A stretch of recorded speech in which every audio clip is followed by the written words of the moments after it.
47वा अध्याय, शेवटचा श्लोक 69. कृष्णाय प्रणिपत्याह भक्त्युद्रेकं मृजौकसाम् वासुदेवाय रामाय राज्ञे चोपायनान्यदात्. उद्धव गोकुळातून परत आला आणि कृष्णाला सगळा वृत्तांत सांगितला. तो म्हणाला, भगवान, गोकुळाच्या प्रभात काळाला मी कसा विसरेन? त्यावेळी जे अपूर्व सुख मी अनुभवलं त्याला उपमाच नाही, वर्णन करायला शब्द नाहीत. देवा, सगळं गोकुळ तुझ्या भजनामध्ये दंग आहे. वृंदावनी मधुर आशाया भजन तुझ्या नामाचे.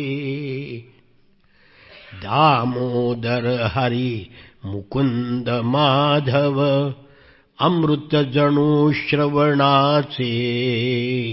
जय हरी सुखकंदा मेघश्याम मुकुंदा.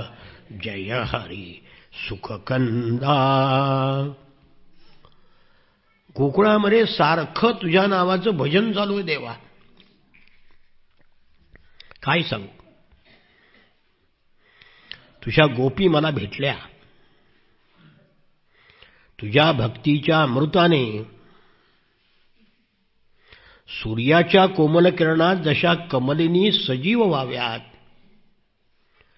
तशा गोपी मलाच दिसल्या, तुझ्या नामामध्ये दंग झालेल्या.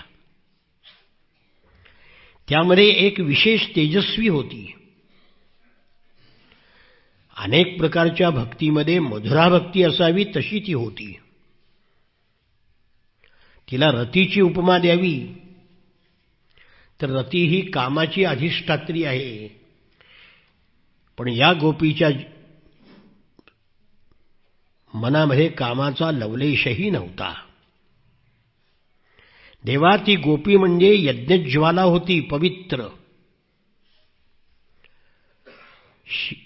त्यातील शीतलता चंद्राला लाजवील अशी होती. हे ऐकून देवा, हे अनुभवून मला पटलं तुला गोकुळचं वेड का आहे. खरी भक्ती देवा मी पाहिली. देवा, माझी एक विनंती आहे. देवाया दीनाची चरणी एकची विनंती आता. प्रेम तसे दे मजसी मोक्षही शुष्क तुच्छ जा पुढता. गोपींच्या मनामध्ये देवा, गोकुळामध्ये जे प्रेम आहे ना ते मला देवास. त्याच्यापुढे मोक्ष सुद्धा फिका आहे, शुष्क आहे, तुच्छ आहे. देवा, मला कळलं तू सूर्य गोकुळ तुझा अवघा प्रकाश. तू तोय गोप गणते लहरी विशेष. हे दावण्यास्तव गमे मज पाठविले. वृंदावनात्वदीय हे उपकार झाले. देवा, तू सूर्य आहेस, गोकुळ तुझा प्रकाश आहे. तू पाणी आहेस, गोपाळ तुझ्या लहरी आहेत. देवा, हे पाहायला मला तू गोकुळात पाठवलंस. मी स्वतःला तुझा सर्वश्रेष्ठ भक्त समजत होतो, पण गोकुळातल्या लोकांपुढे माझी भक्ती काहीच नाही. देवा, मला गोकुळात पाठवून देवा माझ्यावर फार उपकार केलेस तू. भगवान म्हणाले, अरे उद्धवा, हे सगळं ठीक आहे रे. ज्या कामाकरता मी तुला पाठवलं होतं ते काम झालं का? तुला काय सांगितलं होतं मी? माझं मन गोपींना मी जामीन ठेवून आलोय, ते आणलंस का? उद्धव हसला आणि म्हणाला, देवा, कशाला मला चिडवतोस? नावाला मधुपुरी तत्व हे वास्तव्य नारायणा, आहे रंजविण्या व्रजात वसती तू गोकुळीच्या जना. हे सारे कथिले मला तव मने, जे भेटले गोकुळी. जेथे प्राण तिथेच ते मन वसे, येथे न येते मुळी. देवा, या मथुरेमध्ये तुझं वास्तव्य नावाला आहे. तू खरं म्हणजे व्रजामध्ये, गोकुळामध्येच राहतोयस, गोकुळांच्या मनामध्ये राहतोयस लोकांच्या. तुझं मन देवा मला भेटलं, त्यांनीच सांगितलं. तुझ्या मनाने निरोप दिलाय की जिथे प्राण असतो तिथेच मन राहतं. गोकुळ जर तुझा प्राण आहे तर मन येईल कसं इथे? आप्पांनी कृष्णकथामृतामध्ये असा प्रसंग वर्णन केलेला आहे.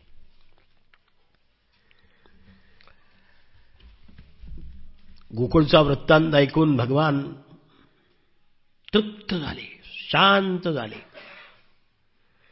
श्री शुक उवाच अथ विज्ञाय भगवान सर्वात्मा सर्वदर्शनः सैरन्ध्र्या कामतप्तायाः प्रियमिच्छन् गृहं ययौ. शुकाचार्य म्हणाले, मग ज्यांना ज्यांना जी अभिवचनं दिली होती ती पूर्ण करायची होती ना. कंसाला मारायच्या अगोदर कुब्जेला शब्द दिला होता, कंसाला मारल्यावर तुझ्या घरी येईन. आणि भगवान आश्वासन पाळणारे पुढारी आहेत. कुब्जेच्या घरी गेले.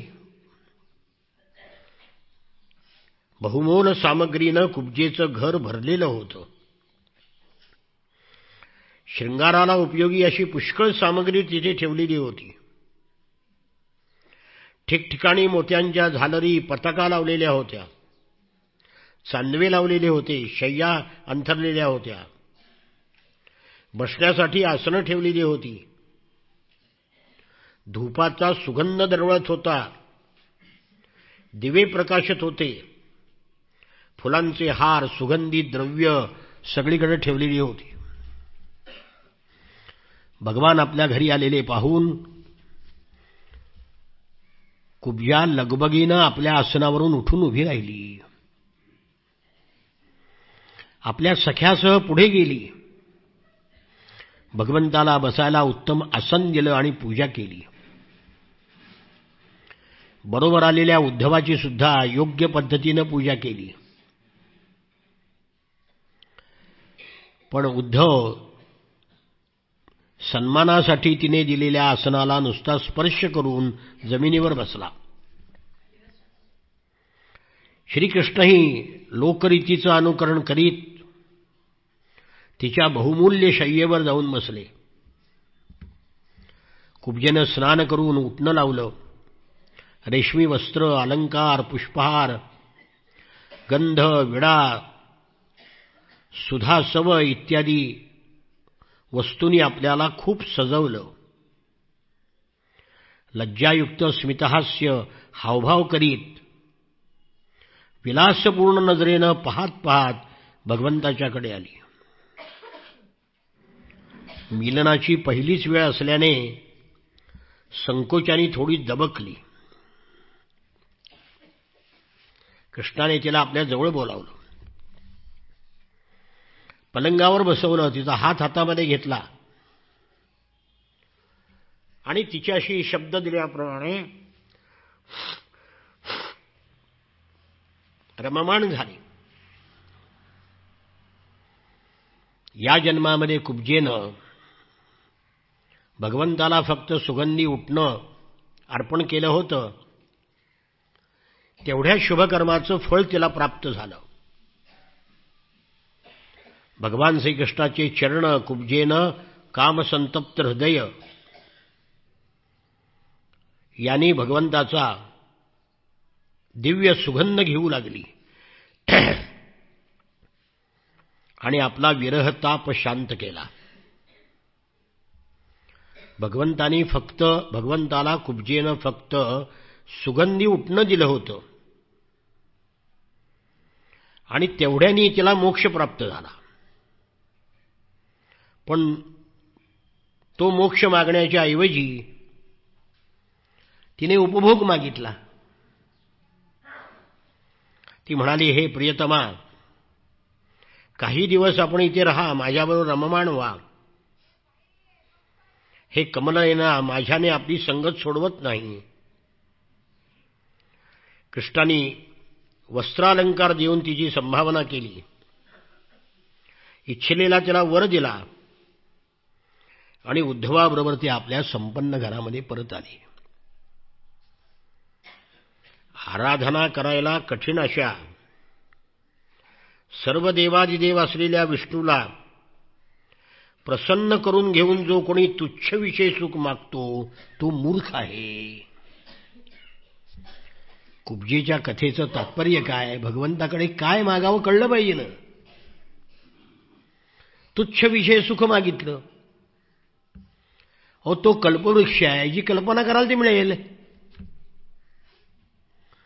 कल्पवृक्षाच्या खाली बसल्यावर काम मागितला, काम मिळेल.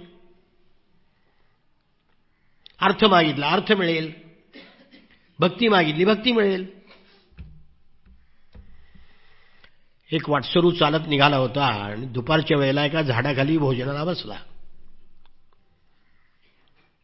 काही नव्हतं, फाटकं सगळं, ऊन तापलं होतं. ते झाड चुकून कल्पवृक्ष होतं.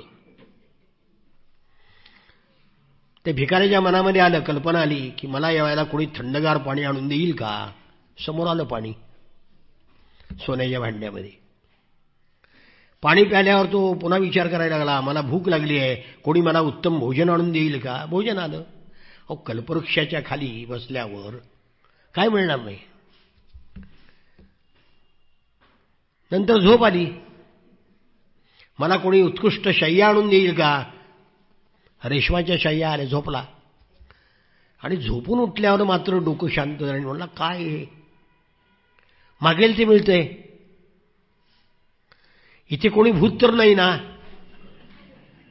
आलं भूत समोर. त्या भूताला पाहून घाबरला आणि म्हणला, हे भूत मला खाणार तर नाही ना. खाऊन टाकलं. कल्पवृक्षाच्या खाली बसून ज्या कामना कराल ते पूर्ण होईल. भगवंत आले घरामध्ये आणि काम मागितला, मूर्ख आहे. तो काय कल्पवृक्ष आहे, मागेल ते मिळेल. भगवान तिच्या मनामध्ये आहे ते तिला दिलं. याचा अर्थ ते वेश्येच्या घरी गेले असं नाही. वेश्येच्या घरी माणसं एकटा जातो, उद्धवाला घेऊन गेलेत. वेश्येच्या घरी कोणी मित्राला घेऊन जातं का. त्या कथेचं तात्पर्य लक्षात घ्या. कथेचं तात्पर्य असं आहे की भगवंताकडे मागेल ते मिळेल, म्हणून चांगलं मागा, भक्ती मागा.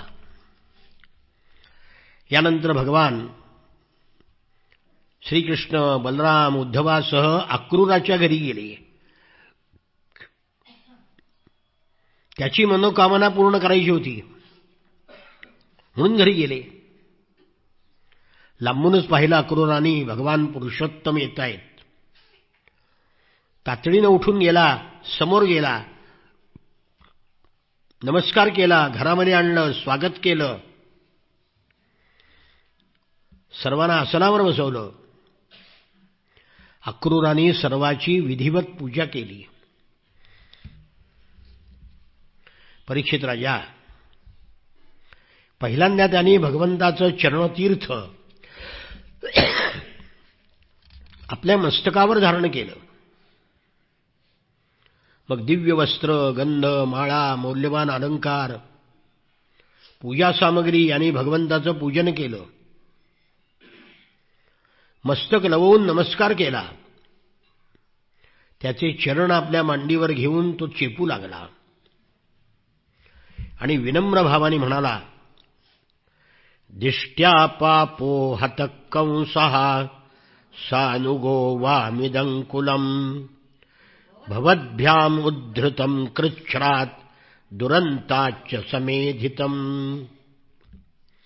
पापी कंसाला देवा तुम्ही दोघांनी अनुयायासह मारलं. यदुवंशाला मोठ्या संकटातून वाचवलं. तो यादववंश तुमच्यामुळे समृद्ध झाला. आपण जगताचे कारण आहात, जगत स्वरूप आदिपुरुष आहात. आपल्या व्यतिरिक्त अन्य कोणतीही वस्तू कारण नाही किंवा कार्य नाही. आपणच निर्माण केलेल्या विश्वामध्ये आपण शक्तीसह प्रवेश केलात. म्हणून ज्या ज्या वस्तू पाहिल्या आणि ऐकल्या त्याच्या रूपाने आपलाच प्रत्यय येतो आहे. जगामध्ये जे जे काही आहे ते तूच आहेस. पृथ्वी वगैरे पंचमहाभूतापासून बनलेली सगळी रूपं जी जी अनुभवाला येतात ती आपलंच कारण आहे, आपलंच कार्य आहे. तेव्हा आपल्याला जर जाणलं तर मनुष्य कोणत्याही बंधनात पडत नाहीत. आपण शुद्ध ज्ञानस्वरूप आहात. आपल्याला कोणतंच बंधन नाही. सूक्ष्मदेह, स्थूल देह आपल्याला नाही, आत्म्याला नाही. म्हणून आपण आत्मस्वरूप असल्यामुळे आपल्याला बंधन किंवा मोक्ष दोन्ही नाही. बांधला असला तर मोक्षमयी सुटका ना. ही बंध मोक्षाची कल्पना आमच्या अविवेकामुळे आहे. जगाच्या कल्याणाकरता आपण हा देह प्रकट केला आहे. जेव्हा नास्तिक वृत्तीच्या दुष्टाकडून लोकांच्या मार्गाची पायमल्ली होते तेव्हा आपण अवतार घेता. असुरांच्या अंशापासून जन्मलेल्या शेकडो अक्षौणी सैन्याचा आपण संहार कराल आणि भगवंता आपण यशाचा विस्तार कराल. देव, पितर, भूतगण, मनुष्य, वेद ह्या आपल्या मूर्ती आहेत. आज आपण आमच्या घरी आला आहात. आमचं घर पवित्र झालं, धन्य झालं. आमच्या भाग्याला सीमा नाही. आपण भक्ताला प्रिय आहात, सत्य बोलणारे आहात, अकारण कुठल्याही कारण नसताना हितचिंतन करणार आहात, कृतज्ञ आहात, भक्तांच्या इच्छा पूर्ण करता. सगळं काही नाही, स्वतःलाही भक्ताला देऊन टाकता. आपल्यामध्ये कमी जास्त काहीही नाही. मग बुद्धिमान मनुष्य आपल्याला सोडून कोणाला शरण जाईल? प्रभो, मोठमोठे योगी देवराज सुद्धा आपलं स्वरूप जाणू शकत नाहीत. अशा परमेश्वराचं आम्हाला दर्शन झालं, हे आमचं केवढं भाग्य आहे. आम्ही स्त्री, पुत्र, स्वजन, घर, देह याच्या मोहाने दोरीला बांधलो गेलो आहोत. पण देवा हा आपल्या मायेचा खेळ आहे. हे सगळं बंधन आमचं तोडून टाका. अक्रूर शहाणा होता म्हणून त्याचं मागणंही शहाणपणाच आहे. ती कुब्जा मूर्ख होती, तिचं म्हणणंही मूर्खपणाचंच तिचं मागणं होतं. काम काय सगळ्या जन्मात आहे ना. 84 लक्ष योनीमध्ये कुठल्याही जन्माला गेलं तर काम मिळतोच की. उलट जनावराच्या जन्माला गेल्यावर मुक्त काम आहे माणसापेक्षा सुद्धा. मग तो कशाला माहिती? क्षुद्र, तिरस्कृत. पण अक्रूर शहाणा आहे. अक्रूराने सांगितलं, माझं मायाबंधन तोडून टाका. शुकाचार्य म्हणतात, इत्यर्चित संस्तुतश्च भक्तेन भगवान हरी अक्रूरम सस्मितं प्राह गिरिभिः सम्मोहयन्निव. अक्रूराने अशा प्रकारे कृष्णाची पूजा केली, स्तुती केली आणि भगवान त्याला म्हणाले. श्री भगवान उवाच त्वन्नो गुरु पितृव्यश्च श्लाघ्यो बंधुश्च नित्यदा वयन्तु रक्षा पोष्याश्च अनुकंप्या प्रजा हि वहा. नात्याने अक्रूर काका आहे.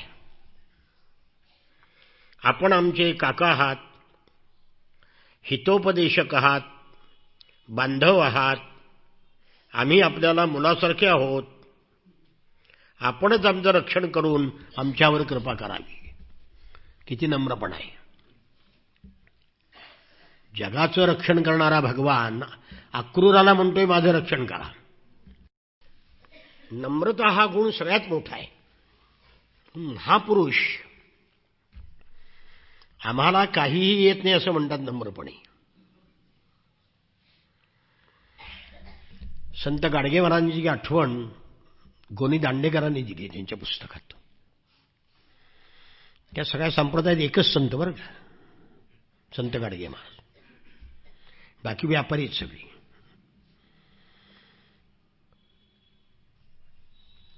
त्यांनी गाडगे महाराजांना विचारलं, मला उपदेश करा. म्हणजे आपण एवढे शहाणे, एवढे मोठे साहित्यिक, इतक्यात तुम्हाला काय कळलंय म्हणले. दांडेकर म्हणले, आम्हाला काहीही कळत नाही हे कळलंय. त्यावर गाडगे महाराज एकच वाक्य बोलले, मग मुद्द्याचं कळलंय म्हणले. जा, जे कळायला पाहिजे ते तुम्हाला कळलंय. स्वतःच्या अज्ञानाची जाणीव ज्ञानी माणसालाच होती, मूर्खाला येत नाही.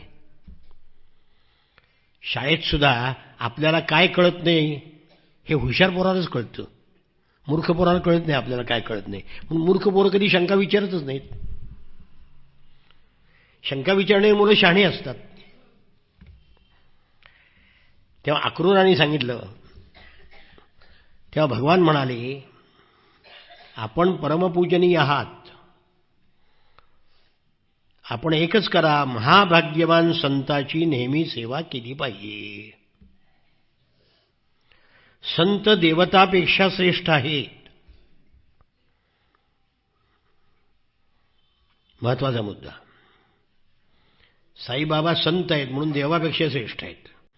संत देवतापेक्षाही श्रेष्ठ आहेत. भवद्विधा महाभागा निषेव्या अर्हसत्तमाः श्रेयस्कामैर्नृभिर्नित्यं देवा स्वार्थान साधवा. कारण देवता स्वार्थी असतात, संतांच्या ठिकाणी स्वार्थ नसतो.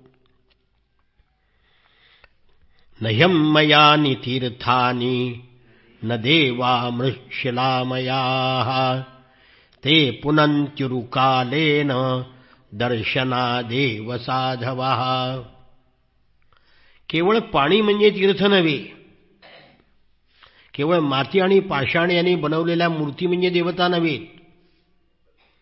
कारण तीर्थ आणि देव कालांतराने पवित्र करतात, पण संत दर्शन होताच पवित्र करतात. आपण आमच्या हितचिंतकामध्ये श्रेष्ठ आहात काका. म्हणून आपण पांडवांचं हित करण्याकरता आणि खुशाली जाणून घेण्याकरता हस्तिनापुराला जावं. कारण आम्ही ऐकलंय की पंडूराजाच्या मृत्यूनंतर कुंती आणि पांडव दुःखी आहेत.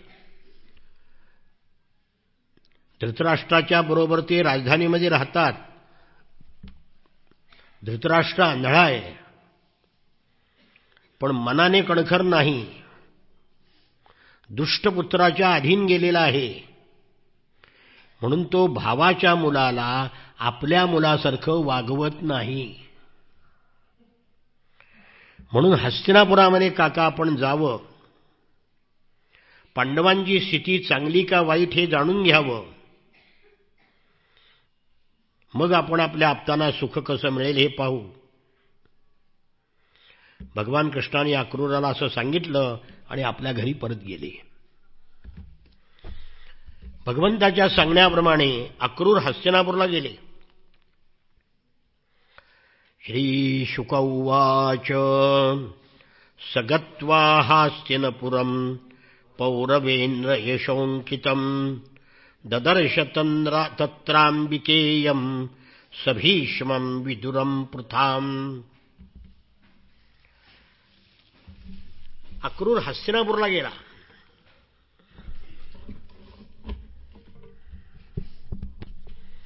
धृतराष्ट्र, भीष्म, विदुर, कुंती, बाल्हिक, सोमदत्त, द्रोणाचार्य, कृपाचार्य, कर्ण, दुर्योधन, अश्वत्थामा, पांडव या सर्वांना भेटला. कारण पांडवांची स्थिती काय आहे जाणून घ्यायचं होतं ना. सगळीकडे आस्थेवाईकपणे चौकशी केली. मथुरावासी लोकांची, स्वजनांची खुशाली विचारली. बारीक सारीक चौकशी केल्यावर पांडवाबरोबर धृतराष्ट्र कसा वागतो हे जाणून घेण्याकरता काही महिने राहिला. खरं पाहू गेलं तर आपल्या दुष्टपुत्राच्या इच्छेविरुद्ध काही करण्याचं धाडस धृतराष्ट्रामध्ये नव्हतं. दुष्टांच्या सल्ल्यानुसार तो चालत होता. धृतराष्ट्राचे दुर्योधनाच्या बद्दल, पुत्राबद्दलचं प्रेम हे पाहिलं आणि पांडवाचा प्रभाव, शस्त्रकौशल्य, शौर्य, विनय या सद्गुणामुळं कौरव त्याचा द्वेष करतात हे जाणलं. प्रजा पांडवावर जास्त प्रेम करते हे कौरवांना सहन होत नाही. म्हणून कौरवांनी त्यांना मारण्याचा प्रयत्न केला. विष घालून, बुडवून, जाळून अनेक प्रकारे पांडवावर अत्याचार केले. हे सगळं विदुराने अक्रूराला सांगितलं. कौरव पांडवाचा व्यर्थ द्वेष करत होते. दुर्जन माणसं सज्जनाचा व्यर्थ द्वेष करतात.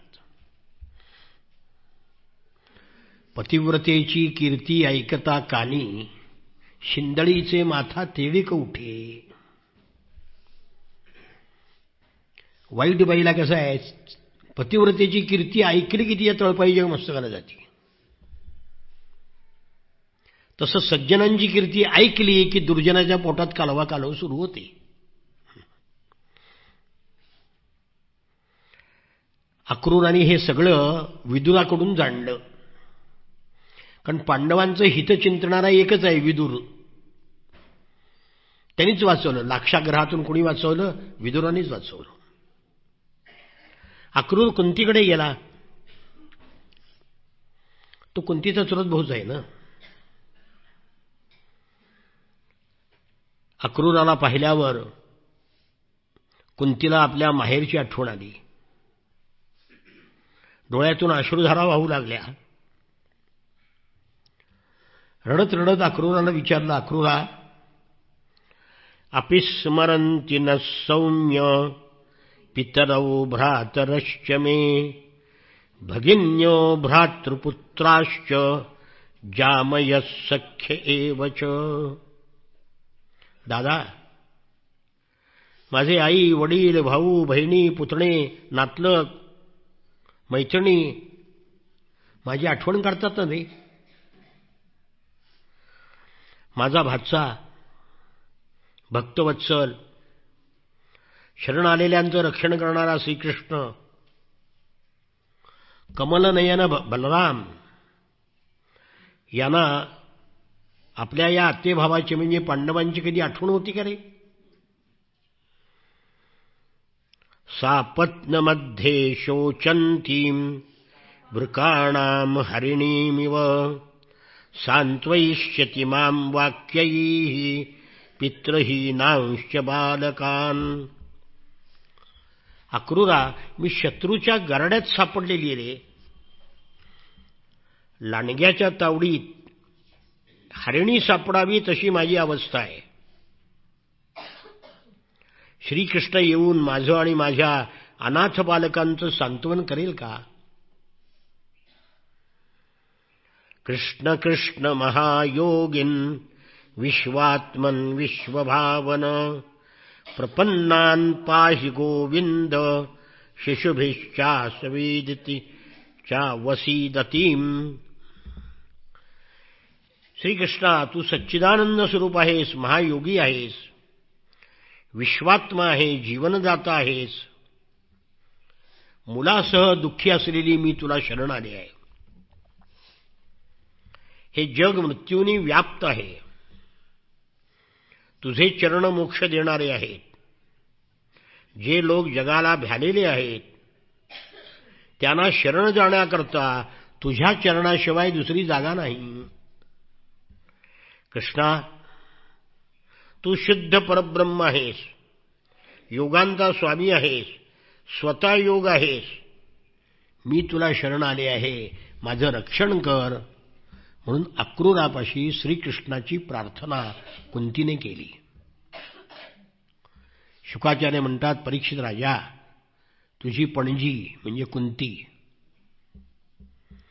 अशा प्रकारे स्वजनांचं आणि भगवान श्रीकृष्णाचं स्मरण करून रडायला लागली. अक्रूर आणि विदूर हे सुखदुःखाकडे समदृष्टीने पाहत होते. त्यांनी तिच्या पुत्राचं, देवतांचं तिला स्मरण करून दिलं की चिंता करू नकोस, तुझे पुत्र महापराक्रमी आहेत, देवतांचे अंश आहेत, तुझं दुःख दूर करतील. या सगळ्यांचं सुखदुःख जाणून अक्रूर मथुरेला जाण्याकरता निघाला आणि धृतराष्ट्राकडे गेला. धृतराष्ट्र आपल्या पुत्राचा पक्षपाती होता. पांडवाशी त्याचं वर्तन पुत्रासारखं नव्हतं. म्हणून अक्रूराने कृष्णाचा संदेश त्याला सांगितला. अक्रूर म्हणाला, भो भो वैचित्यवीर्यत्वं कुरूणां कीर्तिवर्धन भ्रातर्युपरते पांडव अधुनो सनमास्थितः. कौरवाची कीर्ती वाढवणारा विचित्रवीर्याचा तू पुत्र आहेस धृतराष्ट्रा. आपला बंधू पांडू हा स्वर्गाला गेल्यावर तू त्याच्या राज्यावर बसला आहेस. राज्य धृतराष्ट्राचं नव्हतं, राज्य पंडूचंच होतं. धृतराष्ट्र जरी थोरला होता तरी आंधळा असल्यामुळं त्याला राज्याचा अधिकार नव्हता. मग पंडूचं राज्य आहे म्हणल्यावर त्याच्या मुलाचा राज्यावर अधिकार आहे. राज्य कौरवाचं नव्हतंच. पण आता कौरवाच्या पक्षाचे लोक फार झालेत. ते म्हणत आहेत की आता राज्य कौरवाचं होतं, त्याने घेतलं म्हणून बिघडलं पाहिजे. राज्य पंडूचं होतं. तो मरण पावल्यामुळं धृतराष्ट्र बघत होता आणि युवराजपदाचा अभिषेक युधिष्ठिराला झाला होता. तेव्हा अक्रूर म्हणाला, धृतराष्ट्रा, आपण धर्मानुसार पृथ्वीचं पालन करावं,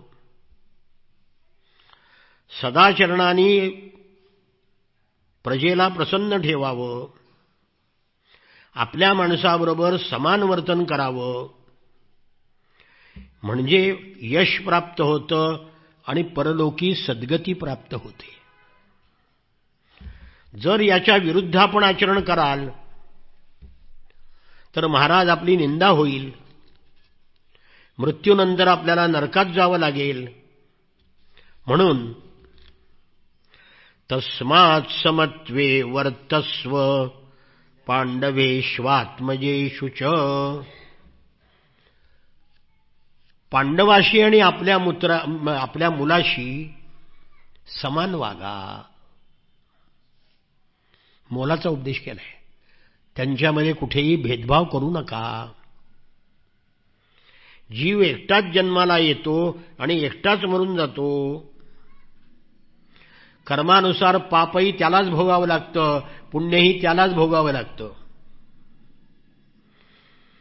म्हणून तर वाल्याला नारदांनी सांगितलं ना, जा तुझ्या पापात सहभागी आहेत का तुझे बायका मुलं विचारून ये. ते म्हणले, हे तुझ्या पैशात सहभागी आहेत आम्ही.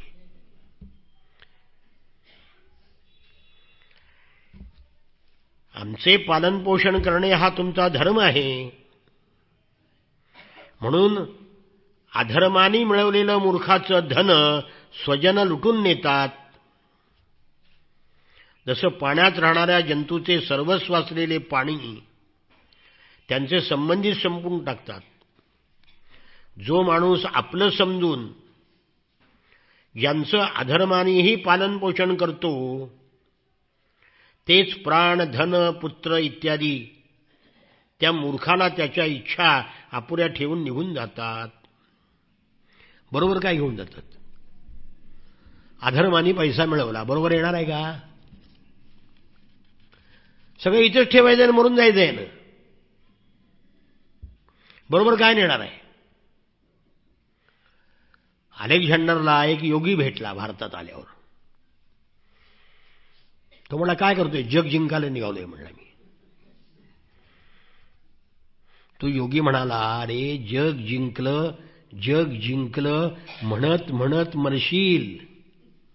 जग इथंच राहील, तू मात्र निघून जाशील. बरोबर घेऊन जायला कोण आलं इथं? पापानी मिळवलेले इथंच ठेवायचं आहे आणि पुण्याने मिळवलेले इथंच ठेवायचं आहे. पण पापानी मिळवल्याचं भोगायचं आहे नरक. खरं म्हणाल तर जो आपल्या धर्माला विनमुख आहे त्याला स्वार्थ सुद्धा समजत नाही. ज्याच्यासाठी तो अधर्म करतो ते त्याला वाऱ्यावरच सोडतात. शिवाय त्याला कधी समाधान लाभत नाही आणि शेवटी तो नरकात जातो अधर्माने वागणारा माणूस. अजून धृतराष्ट्राला काय स्पष्ट सांगावं? अधर्माने वागतोयस, नरकात जाशील. म्हणून महाराज, तस्माल्लोकमिमं राजन् स्वप्नमाया मनोरथम वीक्षायम्यात्मनात्मानं समशांतो भव प्रभो. म्हणून धृतराष्ट्र महाराज, हा संसार म्हणजे स्वप्न आहे, जादू आहे, मनोराज्य आहे. समजावून घ्या. स्वतःवर नियंत्रण ठेवा आणि समत्वामध्ये स्थिर रहा. स्वतःच्या मुलाला आणि पंडूराजाच्या मुलाला समत्वानी वागवा. आता असा शहाण्याला एवढा उपदेश पुरा आहे. धृतराष्ट्राने कबूल केलं. धृतराष्ट्र म्हणाला, यथा वदति कल्याणीं वाचं दानपते भवान तथा नया न तृप्यामि मर्त्य प्राप्य यथामृतम. अक्रूरा, तू माझ्या कल्याणाचीच गोष्ट सांगितली. मनुष्याला अमृत मिळालं तर तो जसा तृप्त होत नाही, तसं तुझ्या उपदेशाने मी अजून तृप्त होत नाही. हे साधो, आपण करीत असलेला हा हिताचा उपदेश माझ्या चंचल चित्तामध्ये स्थिर होत नाही. काय करू? पुत्राच्या प्रेमामुळं माझं मन विषम झालं आहे. स्फटिकमय पर्वतावर चमकलेली वीज दुसऱ्या क्षणी नाहीशी होते, तसं माझ्या अंतःकरणामध्ये तुझा उपदेश दुसऱ्या क्षणी नाहीसा होतो. तापलेल्या तव्यावर जसं पाणी टिकत नाही, तसं मूर्खाच्या हृदयामध्ये उपदेश टिकत नाही. तात्पुरतं. उपदेशो हि मूर्खाणाम प्रकोपाय न शांतये. मूर्खाला केलेला उपदेश रागाला कारण होतो. सुभाषित आहे. संस्कृतमध्ये हजारो सुभाषित आहेत. त्याची 3 पुस्तकं मी तयार केलीत, आस्वाद सुभाषितांचा म्हणून. ते रोज वाचा आणि लहान मुलाला रोज एक सुभाषित शिकवा. घरामध्ये फळ्यावर लिहायचं सुभाषित आणि जाता येतं ते म्हणायचं आणि मुलाला म्हणायला लागवायचं. जेवढी सुभाषित पाठ कराल ना तेवढी विद्वत्ता वाढत जाईल. 100 वाक्य बोलणं आणि 1 सुभाषित बोलणं बरोबर आहे. संस्कृतमधल्या सुभाषिताला रत्न म्हणतात. पृथिव्याम त्रीणी रत्नानी. पृथ्वीमध्ये 3 रत्न आहेत म्हणजे जलम, अन्नम, सुभाषितम. पण असं चांगलं वाचलं पाहिजे ना. म्हणून कुठल्याही लग्नामध्ये आहेर देताना पुस्तकाची आहेर द्या. उगाच साड्या आणि कपडे आणि बिपडे काही देऊ नका. घरामध्ये इतकी असतील साड्या की वर्षात सुद्धा त्या साडीचा नंबर येत नाही नेसायला. आम्हाला 4 शर्ट आणि 4 धोतर पुरतात आणि ह्याला कशी काय हजारो पातळ लागतील मला काही कळतच नाही. मी माझ्या नातेवाईकाला सांगितलं मला कापडी बिपडे धोतर काही देत जाऊ नका तुम्ही. करायचंय काय? असं सुभाषित चांगला उपदेश. सुभाषित म्हणजे चांगलं भाषण, चांगलं बोलणं. हे अक्रूराने धृतराष्ट्राला सांगितलं पण काही उपयोग झाला नाही. पालथ्या घड्यावर पाणी. सर्वशक्तिमान भगवान पृथ्वीवरचा भार उतरवण्याकरता यदुकुलामध्ये अवतीर्ण झाले आहेत. त्याच्या विधानामध्ये कोणी बदल करू शकणार नाही धृतराष्ट्र म्हणतोय. त्याची इच्छा असेल तसंच होईल. ठीक आहे म्हणजे आहे की नाही. भगवंताच्या मायेचा मार्ग अचिंत्य आहे. काय म्हणले दुर्योधनाचे त्यांचे दुष्टांचं तर्कशास्त्र असतं. धृतराष्ट्र काय म्हणाला? जानामि पुण्यम न च मे प्रवृत्ती. मला पुण्य काय कळतंय म्हणले पण पुण्य करायला माझी प्रवृत्ती होत नाही. जानाम्यधर्मम. अधर्म जाणतो. न च मे निवृत्ती. पण अधर्म करू नये त्याच्यापासून मी दूर होत नाही. माझ्या हृदयामध्ये जो ईश्वर आहे तो जसं सांगतो तसं करतो. ते कृष्ण आहे. त्यामुळे माझ्या हृदयातला ईश्वर सांगतो तुला मारून टाक, संपला विषय. हे लबाडाचं तर्कशास्त्र आहे. मला ईश्वर जशी बुद्धी देईल तसं मी वागतो. अरे ईश्वर काय चोऱ्या करा म्हणून बुद्धी देतो काय? वाईट बुद्धी ईश्वर देईल का? आणि दिली तर तो ईश्वर आहे का मग? हे दुष्टांचं तर्कशास्त्र आहे. त्याला उत्तर तसंच द्यायचं असतं. आणि भगवंतांनी कर्णाला दिले उपदेश. मला अधर्माने मारू नकोस. मला जन्मात कधी धर्म केलायस म्हणून तुला अधर्माने मारायचं नाही. धृतराष्ट्र तेच म्हणतो. परमेश्वर ज्याप्रमाणे मला सांगतो त्याप्रमाणे मी वागतो. शुकाचार्य म्हणतात धृतराष्ट्राचा अभिप्राय जाणून घेऊन निरोप घेऊन अक्रूर परत आला. त्यांनी बलराम आणि श्रीकृष्णाला धृतराष्ट्राचं पांडवाशी असलेलं वर्तन सांगितलं. ज्या कार्याकरता पाठवलं होतं ते कार्य करून आला. इथे दशमस्कंधाचा पूर्वार्ध संपलाय. श्री शुक उवाच अस्ति प्राप्तिश्च कंसस्य महिष्यौ भरतर्षभ मृते भर्तरे दुःखार्ते ईयत्सु स्म पितुर्ग्रहान्. शुकाचार्य सांगतात की कंसाच्या 2 बायका होत्या. एकीचं नाव अस्ती आणि दुसरीचं नाव प्राप्ती. त्या जरासंधाच्या मुली होत्या. जरासंध हा कंसाचा सासरा आहे. अहो, दुष्टाचे नातेवाईकही तशीच ना, ते कुठले चांगले असायला. तो मगधाचा सम्राट होता जरासंध. या मुली रडत गेल्या वडिलाकडे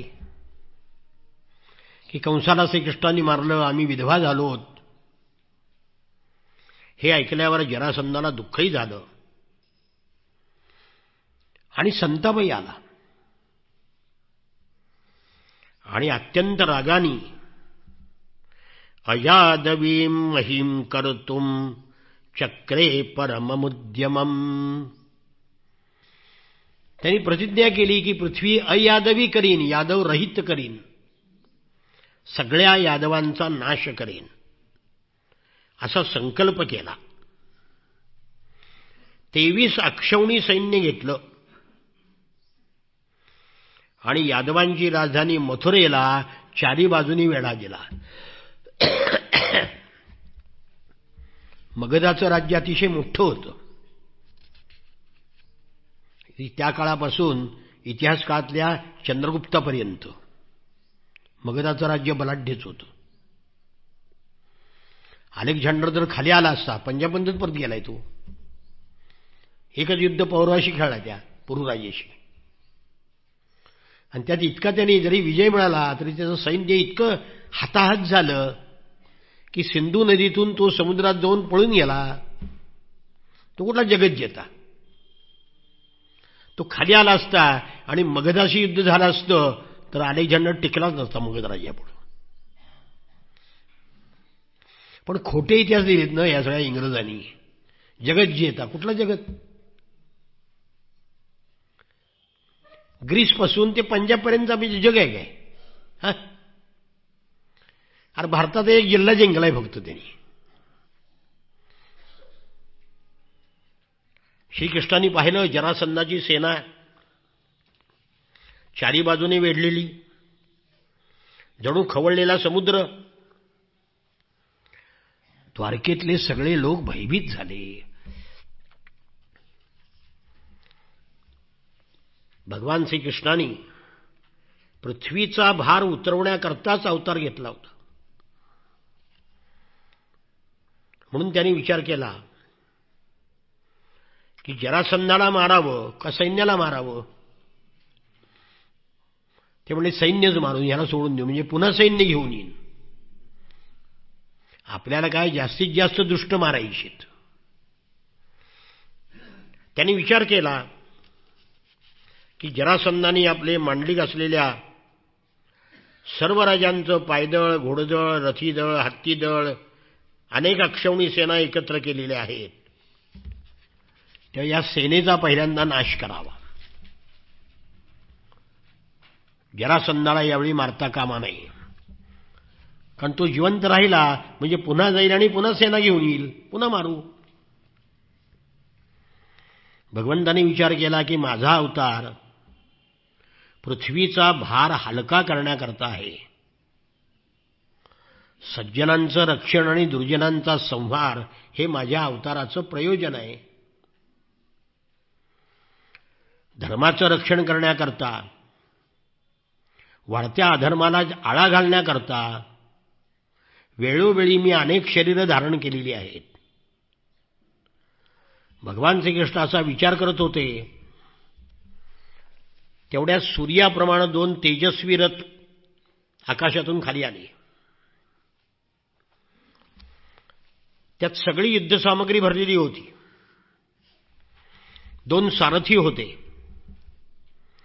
भगवंतानी ते दिव्य रथ पाहिले, शस्त्रास्त्र पाहिली आणि बलरामाला म्हणाले, दादा, पश्यार्य व्यसनम प्राप्तम यदूनाम त्वावताम प्रभो, एषते रथ आयातो दयितान्यायुधानि च. दादा, यादवावर मोठं संकट आलं आहे. आता युद्ध करण्याकरता 2 रथ आपल्याला पाठवलेत इंद्राने. हा रथ आणि ही आवडती धनुष्य, आपण या रथावर आरूढ होऊन शत्रुसेनेचा संहार करू. सगळा भार नष्ट करू. कारण साधूचं कल्याण करण्याकरता आणि दुष्टांचा नाश करण्याकरता आपण अवतार धारण केला आहे. म्हणून यांनी 23 अक्षौणी सैन्य आणलेलं आहे. हा प्रचंड भार आपण नष्ट करू. कृष्णाने आणि बलरामानी कवच धारण केली. कवच म्हणजे चिलखत. रथामध्ये बसून ते मथुरेतून निघाले. आपापली आयुध सेनाही बरोबर घेतली. नगराच्या बाहेर आले आणि पांचजन्य शंख फुंकला. ततो भूत परसैन्यानां हृदि वित्रासवे फतुः, तावाहमागधो वीक्ष हे कृष्ण पुरुषाधम. पांचजन्य शंखाचा आवाज ऐकल्यावर शत्रूच्या छातीमध्ये धडकी भरली. तो मगधराज जरासंध म्हणाला, हे अधमपुरुषा कृष्णा, तू अजून लहान आहेस. लपून छपून वावरणाऱ्या तुझ्याशी एकट्याशी युद्ध करण्याची मला लाज वाटते. मूर्खा, आपल्या सख्या मामाला मारलंस. तुझ्यासारख्या लहान मुलाशी मी लढू इच्छित नाही. जा, तुला जीवदान दिलं, माझ्यासमोर निघून जा. हे बलरामाला म्हणाला, युद्धात मेल्याने स्वर्ग मिळतो अशी जर तुझी श्रद्धा असेल तर हिम्मत करून माझ्याशी लढ. माझ्या बाणाने छिन्न विछिन्न झालेलं तुझं शरीर इथंच सोडून स्वर्गात जा. शक्ती असेल तर मला मार, बघू. तेव्हा भगवान म्हणाले, न वै शूरा विकथन्ते दर्शयन्ते व पौरुषम, न गृह्णीमो वचस राजन् आतुरस्य मुमूर्षतः. भगवान श्रीकृष्ण म्हणाले, हे मगधराजा, जे शूर असतात ते तुझ्यासारखी प्रौढी मिरवत नाहीत. रणांगणामध्ये शौर्यच दाखवतात. तुझा मृत्यू जवळ आलाय. मरताना रोगी जसा बरळतो तसं मृत्यू जवळ आल्यामुळे तू बडबड करायला लागलायस. पण आम्ही तुझ्या बोलण्याकडे मुळीच लक्ष देत नाही. शुकाचार्य म्हणतात, वारा ढगाने सूर्याला आणि धुराने आगीला झाकतो, त्याप्रमाणे जरासंधानी आपल्या बलवान आणि अपार सेनेद्वारा श्रीकृष्ण बलरामाला चारी बाजूनी वेढून टाकलं. इतकं वेढलं की कृष्णाची सेना, रथ, ध्वज, घोडे, सारथी दिसेनासे झाले. मथुरेतले लोक, स्त्रिया महालाच्या गच्च्या, वाडे, गोपुरावर चढून हे सगळं पाहत होते. युद्धभूमीवर कृष्णाचा गरुडचिन्हांकित आणि बलरामाचा ताडचिन्हांकित ध्वज असलेला रथ पाहिला, पण पुन्हा दिसेनासा झाला. इतक्या त्या सेनेनं वेढा घातला की कृष्ण बलरामाचे रथ दिसेनासे झालेत. तेव्हा मथुरेतल्या स्त्रिया शोकावेगाने मूर्छित पडल्या. कृष्णाने शत्रुसेनेवर ढग ज्याप्रमाणे पावसाचा वर्षाव करतात तसा बाणांचा वर्षाव केला. त्यामुळे आपल्या सेनेला पीडा होत आहे हे पाहून देवदैत्यांना पूज्य असलेल्या शार्ंग धनुष्याचा टणत्कार केला. कृष्णाच्या धनुष्याचं नाव आहे शार्ंग धनुष्य. ते भात्यातून बाण काढून धनुष्याला लावून धनुष्याची दोरी ओढून बाणांचा वर्षाव करू लागले. ते धनुष्य इतक्या वेगाने फिरत होतं की जणू वेगाने फिरणारे जळते कोलीतच. अशा प्रकारे श्रीकृष्ण आणि बलराम जरासंधाचे हत्ती, घोडे, रथ, पायदळ अशा चतुरंग सेनेचा संहार करू लागले. त्यामुळे मस्तक छिन्न विछिन्न झालेले हत्ती मरून पडू लागले. बाणांच्या वर्षावाने अनेक घोड्यांची डोकी धडापासून वेगळी झाली. रथदळातील घोडे, ध्वज, सारथी आणि रथी सुद्धा नष्ट झाले. पायदळातील सैनिकाचे हात, जांघा, मस्तक तेही तुटून खाली पडू लागले. बलरामाने या युद्धामध्ये मुसळाच्या प्रहाराने पुष्कळ शत्रू मारले. माणसं, हत्ती, घोडे यांना घायाळ केलं. रक्ताच्या शेकडो नद्या वाहू लागल्या. त्या रक्ताच्या नद्यामध्ये माणसांचे तुटलेले हात हे सापाप्रमाणे दिसत होते. माणसांची मस्तकं ही कासवं होती. मेलेले हत्ती ही बेटं होती आणि घोडे ह्या मगरी होत्या. हात, पाय, जांघा माशाप्रमाणे होत्या. माणसाच्या डोक्याचे केस शेवाळाप्रमाणे होते. त्यांच्या हातातील पडलेली धनुष्य तरंगाप्रमाणे आणि शस्त्रास्त्रे झुडपाप्रमाणे दिसत होते. ढाली भोवऱ्यासारख्या भयानक दिसत होत्या. बहुमूल्य रत्न आणि अलंकार दगड वाळूप्रमाणे दिसत होते. या नद्या पाहून भित्री माणसं घाबरत होती, पण वीरांचा मात्र उत्साह वाढत होता. अशा प्रकारे जरासंधाची ती सेना अपार होती, पण भगवंतांनी आपल्या पराक्रमाने तिचा नाश करून टाकला. आणि मग जरासंध सापडला, त्यालाही सोडून दिला. तो पुन्हा सैन्य घेऊन आला. अशा 17 स्वाऱ्या केल्या.